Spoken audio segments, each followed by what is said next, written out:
Hello everyone, welcome back to the Dungeon Learner's Guide. This week we've got another Commander's Guild deck tech. This is deck number 174 and it's titled There's No Way This Deck Loses.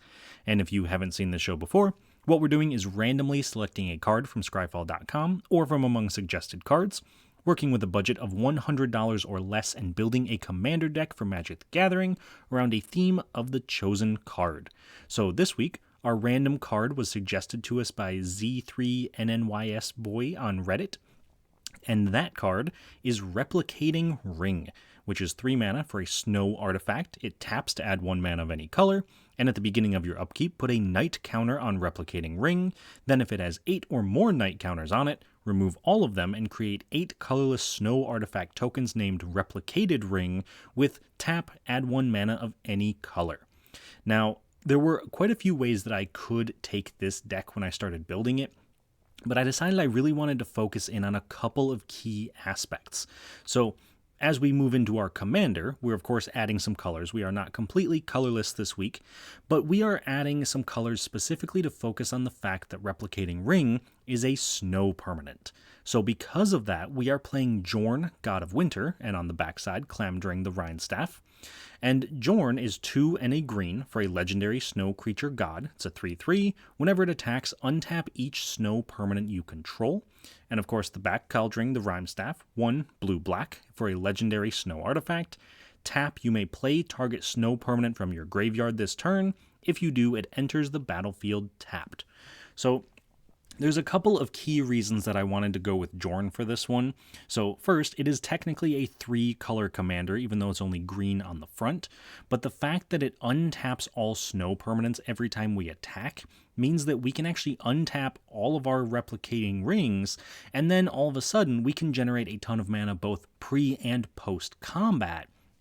Plus, in addition to all of that, there's actually quite a few snow cards that kind of deal with some of the other themes that we're going to be playing with. So without any spoilers for that, let's jump into the themes and talk about what this deck is trying to do. So the first piece is pretty self-explanatory. It's snow permanents. We want to have as many snow cards as possible. So we have things like Frost Augur, which is a blue mana for a 1/2 snow creature. It's a human wizard. You can pay a snow mana and tap it to look at the top card of your library. If it's a snow card, you may reveal it and put it into your hand. Now, this is one of the most efficient card draw engines we have in the deck because the vast majority of the cards in our deck are snow cards, so this is going to hit most of the time, but it's of course not foolproof. We do have some non-snow cards, but since we're built around snow, it only makes sense to try to build around effects like this as well. Moving on to our next theme is going to be +1/+1 counters. There's a surprising amount of cards that actually add +1/+1 counters to your creatures, but that also care about snow or in fact are snow. So a good example of that is Blessing of Frost, which is 3 and a green for a snow sorcery. Distribute X +1/+1 counters among any number of creatures you control, where X is the amount of snow spent to cast this spell. Then draw a card for each creature you control with power 4 or greater. So ideally, we spend all 4 mana as snow mana. We can distribute 4 +1/+1 counters among the creatures we control. That will probably get a few of our creatures above power 4, and then all of a sudden we get to draw quite a few cards. So this card works really well with a lot of what we're trying to do, but you'll notice we're focusing on snow, we're focusing on +1/+1 counters, but Replicating Ring has night counters. So how do we actually tie those things together? And that is where our third theme comes in, which is Proliferate. Being able to increase the number of counters on things means we can bump up Replicating Ring to 8 night counters quicker than you might expect, meaning we can just get a ton more mana, but we can also increase the +1/+1 counters on our creatures at the exact same time. So a great card that's going to do that for us is the first non-snow card we're going to talk about, and that is Guild Pact Informant, which is 2 and a blue for a 1/1 fairy rogue. It's got flying, and whenever it deals combat damage to a player or planeswalker, Proliferate. So being able to proliferate every single combat is going to be incredibly efficient. It is just worth noting that when you attack and you untap all of your snow permanents with Jorn, since Guild Pack Informant is not a snow permanent, it wouldn't untap, so that is something to be aware of. Being able to have a mixture of snow and non-snow means you kind of have to pay attention with Jorn. But those are our major themes for this week, and the next thing I want to do for this deck tech is take a look at some key cards. And these are cards that either synergize really well with what we're doing, or in some cases are win conditions, and just kind of like the MVPs of the deck. So the very first card I want to highlight is Dead of Winter. And I know it's a little bit weird to highlight a board wipe in the key cards section, but there's actually two board wipes that relate to snow or care about snow at all, and this is by far the better of the two. Because Dead of Winter is 2 and a black for a sorcery. All non-snow creatures get -X/-X until the end of turn, where X is the number of snow permanents you control. We haven't mentioned this yet, but all of the lands in our deck, the basic lands, are the snow lands. So we're playing snow forests, snow-covered islands, and snow swamps. And because of that, even if we just hit 3 mana, the odds of us having all 3 mana sources as snow means that we can at least give everything -3/-3 for just 3 mana, and then it gets progressively better as the game goes on. The other key part of this is that this is, in this deck, pretty much a one-sided 3 mana board wipe, because it's very likely that we'll be able to cast this and give everything -6, -7, maybe -8 or more, but it doesn't give it to non-snow creatures, and since the vast majority of our creatures are snow creatures, we get to keep all of our stuff and wipe away everything our opponents have, which is going to be a huge push for our deck and really put us in a position to win the game. Moving on, though, to our next key card, we're going to talk a little bit about Boreal Outrider. So Boreal Outrider is 2 and a green for a 3/2 snow creature elf warrior. Whenever you cast a creature spell, if snow of any of that spell's colors was spent to cast it, that creature enters the battlefield with an additional +1/+1 counter. Since we have a bit of a +1/+1 counter theme, this is a great way to ensure that as many creatures as possible enter with a +1/+1 counter, even if they may not normally, and then we're able to proliferate it and get our team to be very large. And Boreal Outrider looks kind of unassuming for the most part. A lot of times I've noticed in playtesting, people kind of just leave it alone because it doesn't look like it's doing much. It's just putting a single counter on things. But like I said, with our Proliferate engines, we can get our creatures to grow incredibly quickly. So Boreal Outrider is kind of the most important card in the deck, and while it's not necessary, we can still win the game without it, it definitely puts the entire power of the deck into overdrive. Moving on, though, to our final key card of the deck. This one is Izuri, Stalker of Spheres. So again, a non-snow creature. This is 2 green-blue for a 3/3 legendary creature, Phyrexian Elf Warrior. When Izuri, Stalker of Spheres, enters the battlefield, you may pay 3. If you do, proliferate twice, and whenever you proliferate, draw a card. So this is one of the best card draw engines in the entire deck because of how much proliferate we are running. And additionally, it's 4 mana for a 3/3, but if we want to wait, or maybe we just draw it late in the game, it can be 7 mana because we can spend the extra 3 when it enters to proliferate twice, and even if we have no other things to proliferate, that still lets us draw 2 cards. So 7 mana for a 3/3 that draws 2 is not terrible, especially when it's going to most likely be pumping up the rest of our team, maybe getting our replicating ring to a position where we can actually replicate it, and really just push our card draw engine, like I said earlier, kind of into that overdrive situation where we outvalue the rest of our opponents. So, without rambling on too much, those are our key cards this week. And moving on to the next section of this deck tech, we're going to talk about some cool interactions. And these are cards that synergize very well together, and in some cases are just unique cards that I think work together and I want to highlight. So the first of our cool interactions is going to be between Abominable Treefolk and Doppelgang. So Abominable Treefolk is 2 green and a blue for a star snow creature treefolk. It has trample, and its power and toughness are each equal to the number of snow permanents you control. when it enters the battlefield, tap target creature an opponent controls. That creature doesn't untap during its controller's next untap step. So, baseline, if we have no snow permanents, somehow we've managed to get to 4 mana without any snow lands, we can cast Abominable Treefolk. It's a 1/1. Most likely, though, we're going to have 4 snow lands to cast it. So worst case scenario, it's coming in as a 4 mana 5/5 because it sees our 4 lands and itself, and then it can only go up from there, plus it gets to tap something down, and I don't think it technically puts a stun counter on it, it just doesn't untap, but it's kind of the same thing. Instead, though, if we take that Abominable Treefolk and we combine it with Doppelgang, which is one of my new favorite cards. If you've noticed some of the decks I've been building, pretty much any Simic deck or any deck that includes blue and green, I have put Doppelgang in because this card is just absolutely absurd, and honestly, you should be running it in any commander deck that can, because sometimes it just straight up wins games. But that's beside the point, because with Abominable Treefolk, it is XXX green-blue for a sorcery. For each of X target permanents, create X tokens that are copies of that permanent. So for 5 mana, where X equals 1, you just make a copy of a permanent. That's not too bad, but you've got to keep in mind we are trying to trigger Replicating Ring. There's a very good chance in this deck we will have a ton of mana, and it's a great way for us to sink mana into something if we have Doppelgang. And if we're copying something, Abominable Treefolk is one of the best things to copy for a number of reasons.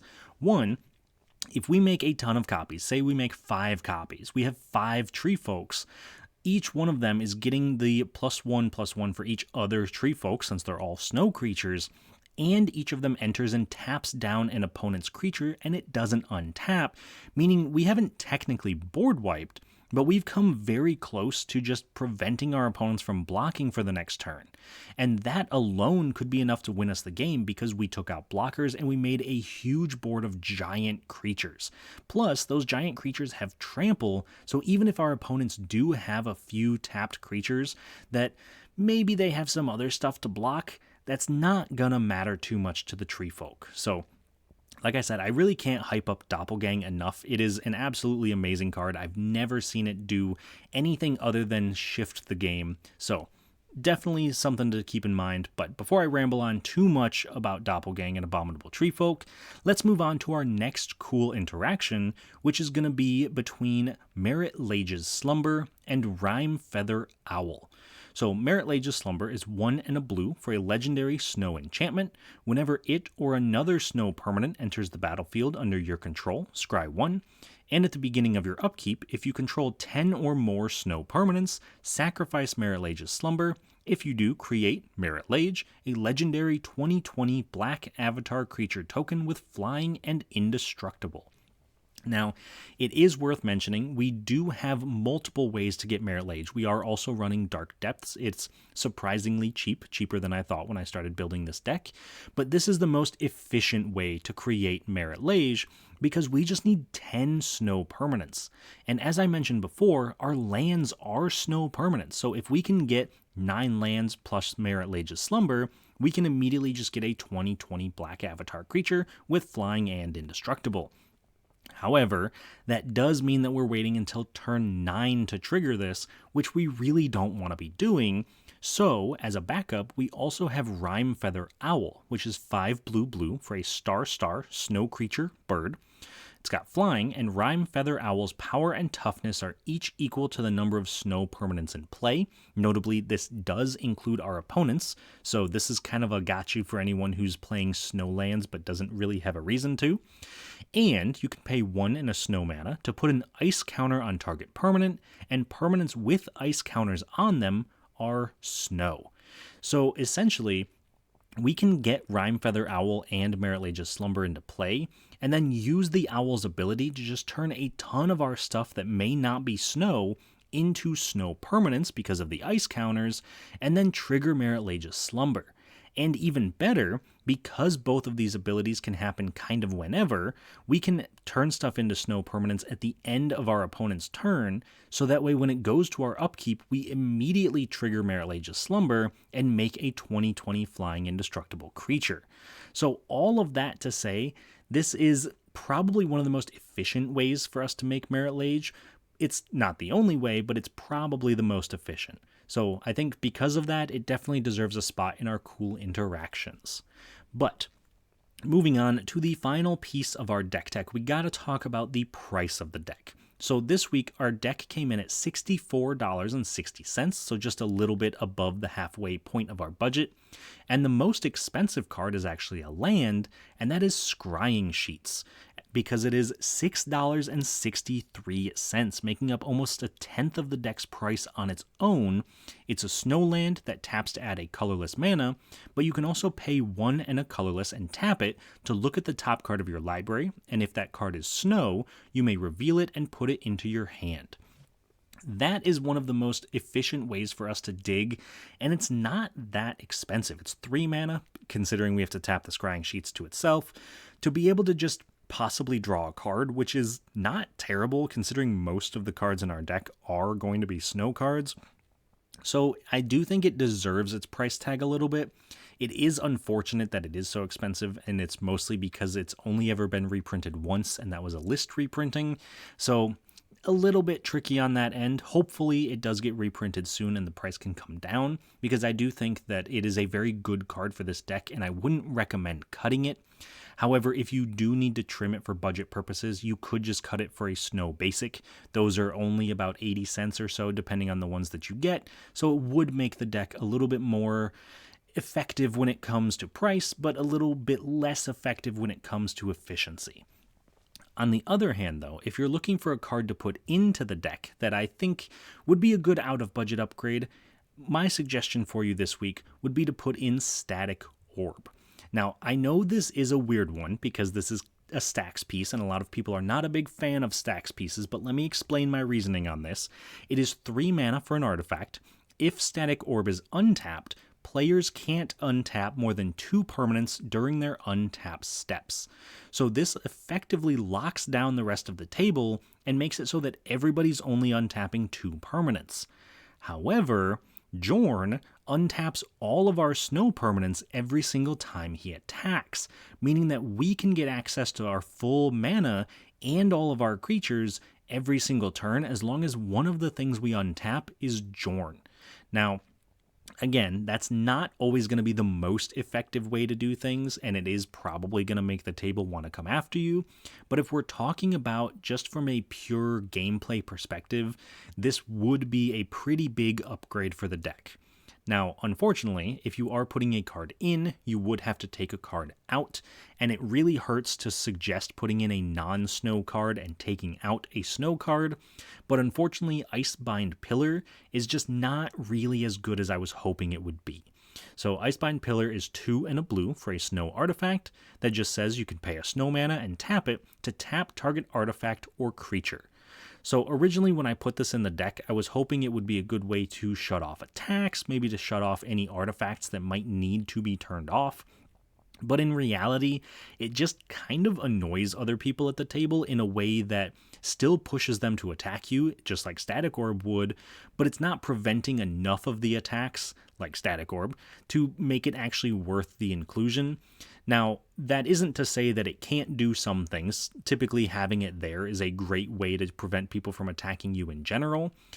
But I do think that if you had to include one of these 3-drop artifacts, I do think Static Orb would be better in the deck. However, considering it is $18.44 compared to Icebind Pillar's 6 cents, obviously if you're here for the budget, then Icebind Pillar will still do a good job. But with all of that being said, and before we get into the game, because of course we got to get into a game and see how this deck actually performs, I want to take a second to highlight some of the ways that you can help support the channel, and of course shout out all of our patrons and channel members as well. So obviously you can find us on a ton of different social media websites, and if you're interested, you can always just like the video and subscribe to the channel. That does help out a lot, but if you'd like to go above and beyond, I would really appreciate that as well. You can find us over on Patreon, patreon.com/dungeonlearnersguide, and on YouTube right here as a channel member, which is in the description of the video. And of course, If that's something you're interested in, you get a ton of benefits like joining a Discord where we brew up a lot of the decks and also play the game. So if you want to be on the channel, that's a great way to do it. You get the deck lists a week early. You get the guarantee from me that any cards you suggest will be turned into a video for this channel eventually. Might take me a while, but I will get there. So I do want to shout out all of our current patrons and channel members. So a huge thank you goes out to William Swiftfoot, Doodle, Eric Hui, Jeff Winger, Jeffrey Boos, Salty and Sunshine, Tyler Esme, Sven von Nimwegen, Paddywhack, Richard, Devin Purser, Brian Haney, Keegan Tawney, and Elias Meza. So to all of you, thank you all so much for all of your support. And for everyone who maybe I didn't read out your name, but you would like to be added to it, like I said, check us out on Patreon or right here on YouTube. And if it's not the time for you to help us out that way, I completely understand. Like I said, you can always just like the video and subscribe to the channel. That does help out as well. So without any more chattering on from me, let's move into the game and see how we can actually perform against some decks that are honestly going to be pretty powerful and a big concern starting this up. But our opponents this week are going to be Mike playing Yidris Maelstrom Wielder, we have Richard playing Varina Lich Queen, and we have Jason playing Teysa Karlov. Now, for those who don't know, I do try to put the pictures of the cards in here that represent the actual cards that the players played in the game. Since these are all special showcase frames, you can tell that our opponents care quite a bit about these decks, which is both a good and a bad sign going into it for us, but starting off with Mike's Yidris deck, this is an extra turn style deck. He wants to use Yidris's Cascade ability to essentially take as many extra turns as possible and then just slowly grind out the victory by kind of preventing his opponents from doing anything until Yidris is able to just slowly take down the game. Moving on to Richard and his Varina deck, this is kind of what it looks like. This is a zombie deck, but Richard is better known in our Discord as the Lord of Horror, so that is probably where a lot of this is coming from. Anything horror really attracts his attention, and so Varina, and in this case Linda, is very much up his alley, and I'm very excited to see what Varina can do because I know just how powerful it is. And then finally we have Jason playing his Teysa Karlov deck, which again, kind of like Richard and his specialty being horror, Jason's specialty is definitely aristocrats. So the fact that he is playing an aristocrat deck that wants to double death triggers is definitely something to pay attention to, because I've probably lost more times to Jason playing aristocrats than anybody else playing any other specific strategy. So that is probably the deck that I'm the most concerned about going in. I think for the most part we'll be able to hold our own. I think that the snow can kind of deal with things here and there. And I think other than the zombies, we will probably have the biggest creatures in play. So that will hopefully allow us to put some pressure on the table and keep being the aggro deck. So before we get into the game, let me know down in the comments which deck you think is going to walk out the winner. Get those predictions in. I always love to see what people think. And anyways, if you haven't already, please do like the video, subscribe to the channel. Let's get into this game. We'll see how we do. I hope you all enjoy it, and I will talk to you all once it's done. At the start of the game, Mike goes first, followed by Richard, Jason, and then myself. On Mike's first turn, he plays a Prismatic Vista. Richard plays a Swamp. Jason also plays a Swamp. I play an Island, and at the end of turn, Mike sacrifices his Prismatic Vista, losing a life and searching his library for a basic land, putting it into play. Then on Mike's turn, he plays a Mountain and casts Sakura Tribe Elder. Richard plays a Tainted Isle and casts Felwar Stone. Jason plays a Plains and casts Night's Whisper, drawing 2 cards and losing 2 life.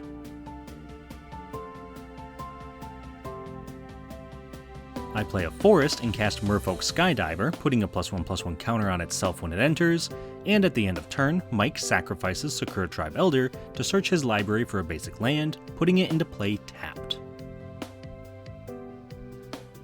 On Mike's turn, he plays a Blood Crypt untapped, paying 2 life, then casts Sylvan Library, letting him draw 3 cards in his draw step and either put up to 2 back or pay 4 life for each extra 1 that he keeps. Richard plays a Prairie Stream and casts Lord of the Undead, giving his other zombies +1/+1. Jason plays a Plains, casts a Soul Ring, casts a Star Compass, then he also casts Zulaport Cutthroat, making each opponent lose a life while he gains a life whenever a creature he controls dies.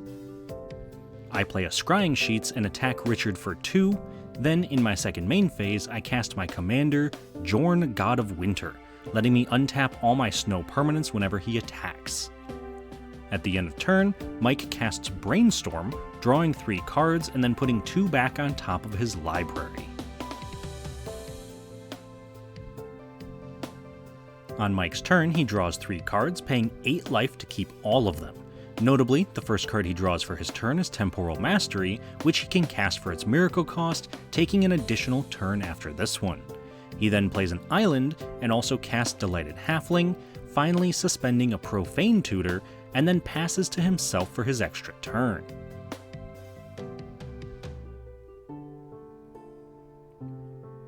At the start of Mike's next turn, he draws 3 cards and puts 2 back, losing no life, then casts Key to the City, which lets him tap it to discard a card and make target creature unblockable until the end of turn, and also lets him pay 2 mana when it untaps to draw a card. After that, he casts his commander, Yidris Maelstrom Wielder, giving his spells cast from hand Cascade whenever he deals combat damage to a player. After that, he activates Key to the City, making Yidris unblockable this turn, and discards Anger, giving all his creatures haste as long as he controls a mountain, which he does. This lets him move to combat and attack me for 5 with Yidris.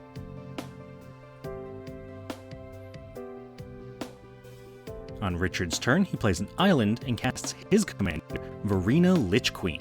He then attacks Mike for 2 with Lord of the Undead, triggering Verena, letting him draw a card, discard a card, and gain a life.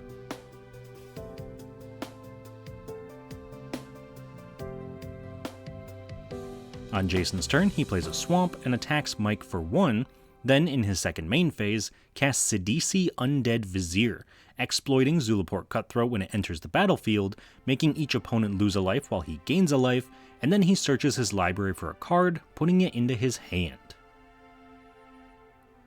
On my turn, I play a Swamp and cast Abominable Treefolk, tapping Yidris when it enters and preventing it from untapping on Mike's next turn. I then attack Richard for 2 and Mike for 3, untapping all of my snow permanents when Jorn attacks.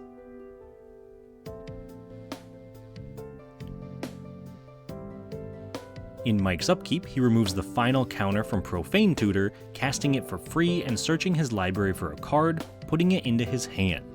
Then, when he draws for turn, he draws 3 and puts 2 back, losing no life, and then casts Karn's Temporal Sundering, returning Sidisi to Jason's hand and taking an additional turn after this one. Also at this point, Richard unfortunately has to drop out of the game, so we continue with just 3 players. In Mike's extra turn, Jason casts Swords to Plowshares, exiling Yidris and letting Mike gain 5 life.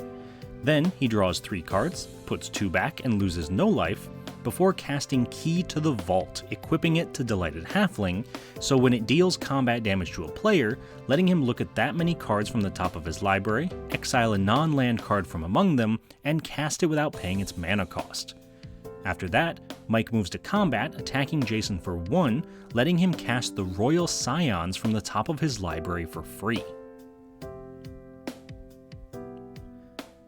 In Mike's second main phase, he activates the Scions +1 ability, drawing a card and discarding a card, then plays Takanuma Abandoned Mire. Jason plays a Plains and casts his commander, Teysa Karlov, doubling any of his creature death triggers. He then casts Field of Souls, letting him make a 1/1 spirit token whenever a non-token creature he controls dies.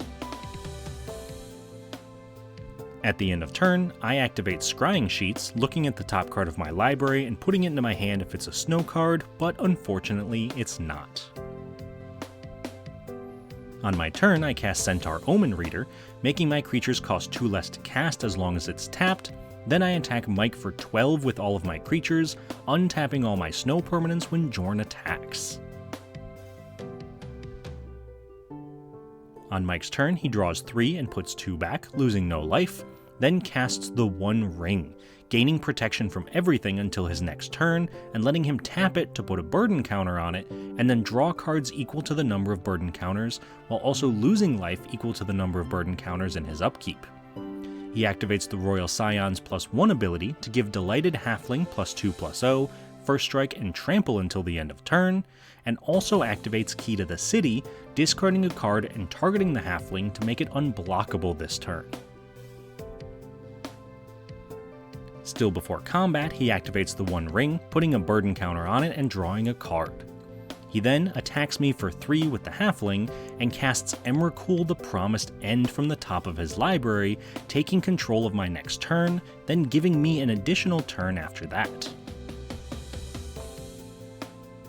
On Jason's turn, he recasts Sidisi Undead Vizier, exploiting itself when it enters so he makes 2 spirit tokens and searches his library for a card, putting it into his hand. After that, he casts Damn, destroying all creatures. In response, I activate Scrying Sheets, revealing a Conifer Worm and putting it into my hand. Still in response, Mike casts an Assassin's Trophy, destroying Teysa, letting Jason search his library for a basic land, putting it into play. Then he also makes 2 more spirit tokens. Since the land from Assassin's Trophy comes in untapped, Jason can also cast Corrupted Conviction, sacrificing a spirit to draw 2 cards. Finally, the board wipe resolves, wiping away all of the creatures. On my turn, Mike controls all of my actions, but since everything in my hand would actively help me, he just taps all my lands and forces me to pass to the extra turn that I control, which, on that turn, lets me play a forest and cast Conifer Worm. On Mike's turn, he loses a life to the One Ring and draws 3 cards, putting 2 back, then cast Bloom Tender, and also recasts his commander Yidris, immediately equipping him with the key to the vault.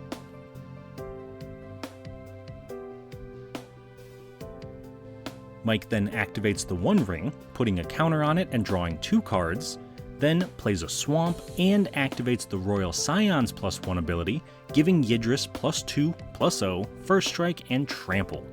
Finally, he activates the Key to the City, discarding a card and making Yidris unblockable. This lets him go to combat and attack me for 7 with Yidris, casting a Temporal Manipulation from the top of his library, taking another extra turn after this one.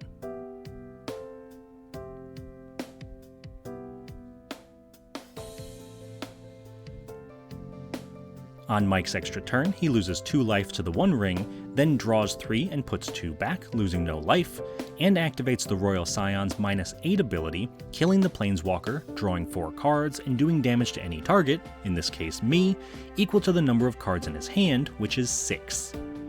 Once that's resolved, he plays a Riptide Laboratory, and also casts Aetherflux Reservoir, letting him gain life for each spell he casts equal to the number of spells he cast before it this turn, and also allowing him to pay 50 life to do 50 damage to any target. He activates the Key to the City, discarding a card and making Yidris unblockable, letting him attack me for 5, and this then lets him cast Emergent Ultimatum from the top of his library, letting him gain 2 life, and searching his library for 3 monocolored cards, revealing them and letting Jason choose 1 to shuffle back into his library while he gets to cast the other 2 for free. This ends with Mike shuffling Part the Water Veil back in, then casting Temporal Trespass and Jin-Gitaxias Progress Tyrant for free, taking another extra turn after this and gaining 7 total life. In his second main phase, he casts Scroll Rack, gaining 5 life and cascading since Yidris did combat damage, also casting Mystical Tutor from his library, gaining another 6 life, and searching his library for an instant or sorcery, in this case Ancestral Vision, putting it on top. Then he casts Simic Signet, gaining 7 life and cascading into the Ancestral Vision, casting it, gaining 8 life and drawing 3 cards. He then cast Izzet Signet, gaining 9 life, cascading into Mox Amber, casting it and gaining 10 more life. Now that Mike is at 69 life, he's able to pay 50 of it with the Aetherflux Reservoir to do 50 damage to Jason, knocking him out of the game. And this means that on Mike's next extra turn, he simply has to activate the Key to the City, make Yidris unblockable and attack me, knocking me out with lethal commander damage, and winning Mike the game. All right, so that was a sweet game. Definitely a lot of extra turns were taken in that game, even by myself, which I didn't expect going into it. But I think one of the key takeaways here was that the 3-player game looked very different than the 4-player game. So a little bit of kind of picking apart what actually happened. I think that Richard, unfortunately not able to continue the game due to some technological issues, was having to drop out and couldn't help Jason and I kind of fight the onslaught of extra turns that were coming from Mike. And there was a point in the game where Mike got incredibly low on life, and if the zombies had been there, there's a solid chance that we could have taken Mike out and we might have had a different winner. So it's interesting to see the changes that happen going from 4 players down to 3, because it really does change the dynamics of a game, which I've known that in the past, but it's very different to see it when actually going through a game. So I thought that was really cool, and I wanted to highlight that and see what other people thought of that as well. Otherwise, though, we didn't get to see too much from the zombies. Like I said, Richard had to drop out, unfortunately, but still very cool. Hopefully we get to see that deck again in the future. Jason's deck really did a good job of setting up. I think that the dam to wipe the board was a great move. He got a little unlucky that he wasn't left over with some spirits, but I think that he had the right setup. I think if he just had a turn or two more, he probably could have done quite a bit with what he was doing.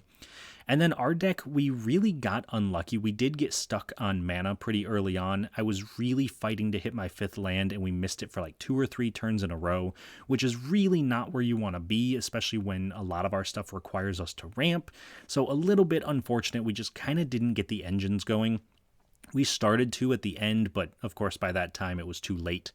And then Mike, of course, just did what his deck wanted to do. He took a bunch of extra turns, which, you know, when you're taking extra turns, it's kind of hard to lose, getting able to ultimate planeswalkers and attack multiple times with an unblockable commander. So it was kind of cool to see how he was able to just slowly value out the game and get these little incremental advantages from taking those extra turns. Even if he wasn't hitting land drops on a lot of his turns, he was still able to cast a ton of spells for free, which I think really pushed him to that victory. And then, of course, the Royal Scions proving once again to be an incredibly powerful commander that is kind of overlooked. And I don't think that they really get the hype they deserve for being just a 3-mana planeswalker that can kind of do what they want to do. But I think the game was a ton of fun. I hope you all enjoyed it as well. Like I said earlier, please do let me know down in the comments if you have any suggestions for future videos, any cards you'd like to see me build around. I will do my best to get to all of them when I can, but of course, if you want the guarantee that I get to them, please do check us out on Patreon or right here on YouTube as a channel member.